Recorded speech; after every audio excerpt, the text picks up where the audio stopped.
पाकिस्तान ने भारत की वो ठुकाई की कि अगले 5 साल तक वो किसी के साथ जंग करने के काबिल नहीं रहा, बल्कि अपना नुकसान ही पूरा करता रहेगा। आमिर रज़ा से जानते हैं कि कितना नुकसान हो चुका है भारत का और वो अब जंग के काबिल क्यों नहीं रहा। जी आमिर भाई बताइएगा, पाकिस्तान ने भारत का कितना नुकसान कर दिया कि वो अगले 5 साल तक किसी के साथ जंग करने के काबिल भी नहीं रहा। अच्छा, वैसे उसका फ़ायदा भी किया है। पहली बात तो ये है, पहले फ़ायदा बता देना चाहिए भारतीयों को। इतना स्क्रैप इकट्ठा हो गया है कि अगर उसको वो बेचें बाज़ार में कबाड़ियों के पास, तो मेरा ख्याल है वो लाखों करोड़ों रुपए का तो वही बिकेगा बिल्कुल। लेकिन नुकसान बहुत बड़ा हुआ है उनका।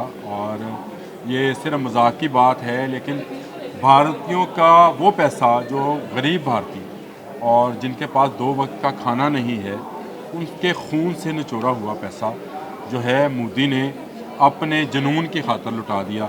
आप इसका अंदाज़ा सिर्फ इसके रॉयटर्स की, मेरी स्टोरी नहीं, आपकी स्टोरी नहीं है।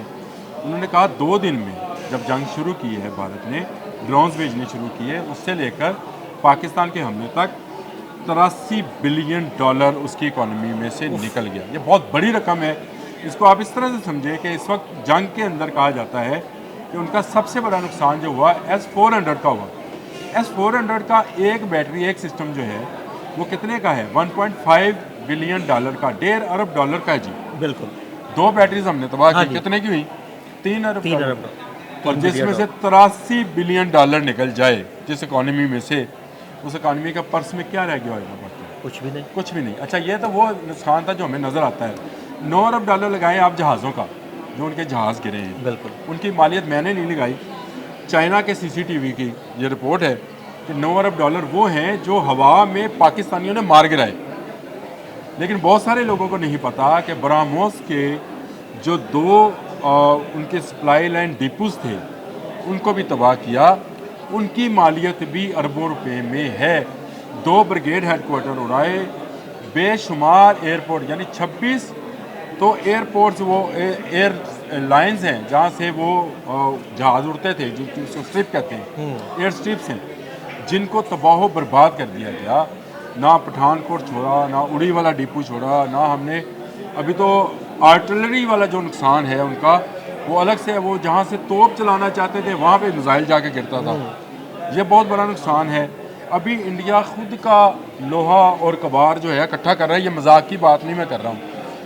श्रीनगर से लेकर पठानकोट तक पाकिस्तान के बॉर्डर के साथ साथ जितनी एयर स्ट्रिप्स हैं जो उनकी डिफेंस की हैं, एयरफोर्स के पास हैं, इंडियन एयरफोर्स के पास हैं, वो सब तबाह हैं।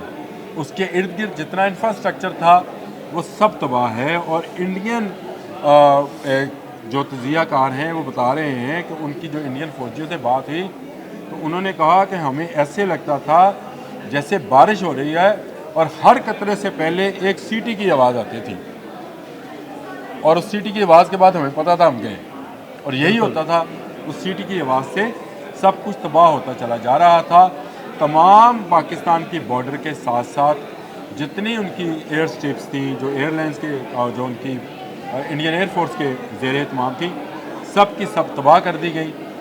तमाम डिपोज तबाह कर दिए गए और बेपनाह तबाही भारत को बर्दाश्त करनी पड़ रही है। आपका असल सवाल ये था कि इसका बिलियन डॉलर्स में कैसे अंदाज़ा लगाया जा सकता है। तो इसका अंदाज़ा आप सिर्फ इस बात से लगाएं कि जो मोटी मोटी 4-5 चीज़ें मैंने गिनाई हैं, 100 बिलियन डॉलर तो इन्हीं का बनता है। और बाकी इंफ्रास्ट्रक्चर का अगर चलिए आप 25 अरब भी लगाएं तो इसका मतलब है 125 खरब रुपया जिसमें से निकल जाए, बिलियन डॉलर निकल जाए, वो इकॉनमी, वो मुल्क आगे अगले आने वाले 5 साल 10 साल में कैसे अपने पाँव पे खड़ा हो सकता है। दूसरी बात यह है कि भारत हर 4-5 साल के बाद जब इलेक्शंस के वक्त आते हैं तो इस तरह का कोई ना कोई काम ज़रूर करता है। 2019 में जब उन्होंने हमला किया था, 2 जहाज़ गिराए, तो बड़ा सीना चौड़ा करके मोदी ने कहा था कि हमारे पास राफेल होते तो हम बताते। अच्छा, राफेल आ गए तो अब वो पता क्या कहेंगे, अब वो कहेंगे F-35 आ गए तो हम बताएंगे।